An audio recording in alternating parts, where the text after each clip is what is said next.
apesar de constituírem metade do eleitorado brasileiro, as mulheres têm uma subrepresentação no Congresso. Índice bem inferior, por exemplo, ao que ocorre na Argentina, nossa vizinha Argentina. E é em função deste quadro que se propõe, entre outras medidas, o financiamento público de campanha e a alternância de gêneros, no caso de implantação da lista fechada, para as eleições, né? Quem vai falar sobre esse assunto é a deputada Érica Cocai, do PT do Distrito Federal. Eu citei a Argentina porque nós somos países que sempre nos olhamos um para o outro. Ah, você está assim, eu estou assim, nós sempre olhamos. E é curioso que a Argentina, que é um país que tem tradições ibéricas, tem uma participação bem maior das mulheres na atividade política, bem maior que no Brasil, não é? E aqui nós temos, na nossa legislação, deputada, ela permite, parece que induz, ela estimula a participação das mulheres, né? Em termos de candidatura. Mas isso não resolveu muito, não, né? Não, primeiro que o seguinte, não é só a Argentina, nós estamos atrás só da Argentina, não é? De muitos, né? Nós estamos atrás dos países árabes. A média de participação feminina no parlamento dos países árabes é 9,7%. No Brasil, 9%. Você sabe qual é a média dos países das Américas, de participação feminina no parlamento? Por volta de 20%. Brasil, 9%. Aqui na Câmara Federal, nós temos 8,7% de mulheres. A população é majoritariamente feminina nesse país. Mais de 50%. E as mulheres não têm essa representação. Isso é um processo de subalternização construído, culturalmente construído. Nós temos hoje a obrigatoriedade de pelo menos 30% de mulheres nas candidaturas. E nós temos uma dificuldade imensa, porque tem um nível de discriminação que vem lá adiante. Que vem, inclusive, do fato de que as mulheres, hoje, aqui em Brasília, por exemplo, representam em 40% a sustentação financeira dos lares. Mas 68% das atividades domésticas são exclusividade das mulheres. Então, portanto, quando nós propomos que as mulheres, que haja uma reforma política, que tire o Brasil desse vergonhoso patamar de ser o antepenúltimo país das Américas em participação feminina, nós estamos propondo que esse parlamento represente de fato a população brasileira. E que nós possamos dizer, e bater no peito e dizer, enfim, vivemos uma democracia. Porque com esse nível de representação feminina, nós não podemos dizer que estamos realmente em uma democracia no Brasil. Eu queria te perguntar uma coisa, queria te colocar um abacaxi para a senhora descascar, que é o seguinte, as mulheres, quer dizer, não é as mulheres, você não acha que hoje em dia a participação na atividade política está um pouco, digamos, não motiva muito as pessoas? Quer dizer, a gente vê, por exemplo, os jovens. Antes os jovens, aqueles jovens mais bem preparados, aqueles que mais brilhantes na faculdade, parece que tinham um encaminhamento meio natural para a política. Aquele que falava bem, aquele que tinha participado da movimento estudantil. Hoje em dia, a senhora não acha que a atividade política está um pouco sem oferecer estímulos para as pessoas? Está atraindo pouco? E no caso das mulheres também? A política parlamentar, não é? Parlamentar. Porque existem várias formas de se exercer claro. a política. Até porque a política, muitas vezes, ela se distanciou do caráter humanista que ela tem. O exercício da política é o exercício humanista, é o exercício da construção do bem público, de você, enfim, transformar a sociedade nos aspectos de desigualdade que ela carrega, que carrega inúmeras desigualdades, não só sociais, como desigualdade de gênero, desigualdade étnica, regionais, enfim. Eu diria que é preciso, por isso que é preciso uma reforma política. É preciso uma reforma política para que nós tenhamos um parlamento, por exemplo, que ele se aproxime mais dos anseios da população. É preciso ter uma reforma política para que nós não tenhamos mais as empresas forjando e estruturando e formatando candidaturas para resolver os seus problemas ou como base tirada das suas planilhas de custo.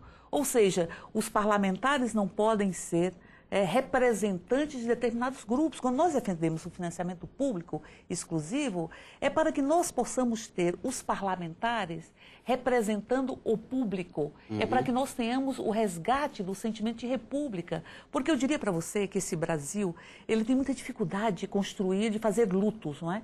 E de fechar ciclos. E nós ainda não fechamos o ciclo da República Velha. Nós não fechamos o ciclo ainda da escravidão. Nós não fechamos o ciclo da ditadura militar. É preciso que o Brasil feche os ciclos, que faça os seus lutos. Quando nós defendemos as listas fechadas e a valorização dos partidos, não são partidos esvaziados, abstratos. Nós defendemos a discussão de ideias e de projetos, que nós saiamos da lógica da República Velha, onde se vota em candidatos, em pessoas. Nós queremos votar em projetos, em discussões, em ideias, para que nós possamos ter uma Câmara ou um parlamento que ele represente a diversidade de projetos e a diversidade de ideias da própria sociedade brasileira. Você não acha que a lista fechada pode representar um certo risco também? Como se diz? Estou perguntando assim, pelo que a gente conversa, discute, ouve, lê. É o seguinte, olha, a lista fechada, olha, vai ser uma manipulação interna, se fala em fazer uma prévia, uma eleição, né, uma eleição primária, né?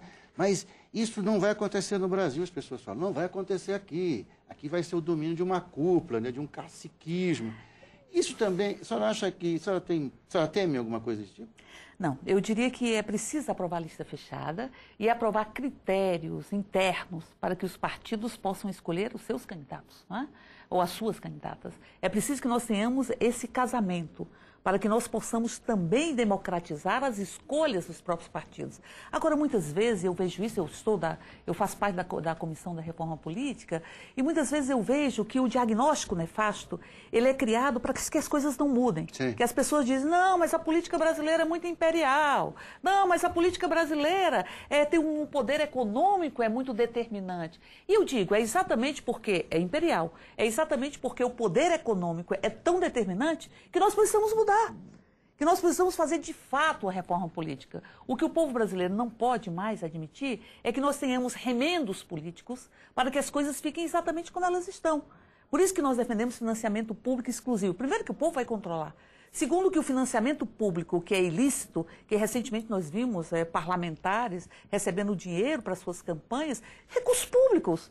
É ilícito. É preciso que haja transparência e que a população deste país possa acompanhar o seu próprio recurso, né? Que ela possa acompanhar como está sendo utilizado o seu próprio recurso. Até porque, eu diria, que a democracia, ela exige um dispêndio de recursos, não é? Claro. E isso significa um investimento na construção de uma verdadeira república no Brasil. Então, nós defendemos o financiamento público de campanha para que os candidatos não sejam forjados, não venham das fornalhas, das planilhas de custo, das dificuldades financeiras, dos interesses econômicos dos grandes grupos empresariais, mas que eles venham como representantes da própria população na sua essência.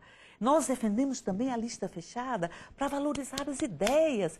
Chega de nós termos, por exemplo, pessoas que não têm história política, que muitas vezes não se sabe nem o que elas defendem, né? E elas vinham ocupar um espaço e uma cadeira aqui no Poder Legislativo. Então, portanto, nós defendemos que tenhamos uma reforma política para coibir a corrupção eleitoral, para coibir os ditos recursos não contabilizados ou chamados caixa 2, para que nós possamos ter um parlamento que represente o conjunto da população. E isso tem que passar por alternância de gênero. A Argentina cresceu assim, dentre outros países, né? Nosso tempo está acabando, mas eu quero fazer uma pergunta. Qual o perfil? Existe um perfil assim para uma mulher? O que a senhora diria para as mulheres em termos assim, olha, você é uma pessoa combativa, então você deve participar mais? Ou você é uma pessoa que é reflexiva, isso é interessante? Quais seriam as características interessantes ou positivas para as mulheres se encaminharem para a atividade política? Eu acho que primeiro as mulheres têm que identificar as diversas formas de discriminação, né, que elas sofrem, que muitas vezes são sutis. Existe uma violência que não deixa marca na pele, só deixa marca na alma. Uhum. E a partir dessa identificação, combatê-las. Porque a nossa presidenta já disse, sim, nós mulheres podemos, eu diria, nós mulheres podemos e nós mulheres fazemos. É preciso que as mulheres ocupem todos os espaços da humanidade. Nós queremos o microfone, queremos a caneta, sem abrir mão do batom. Ou seja, nós queremos ocupar todos os espaços. Eu acho que a ex-presidenta do Chile, ela tem muita razão quando ela fala que quando uma mulher entra na política, muda a mulher. Mas que quando muitas mulheres entram na política, o que muda é a política. Deputada Érica Cocai, muito obrigado pela sua vinda. Oh, o prazer foi meu. E muito sucesso na sua atividade, na sua combatividade. Claro. E obrigado a você também que ficou com a gente até agora. Até mais.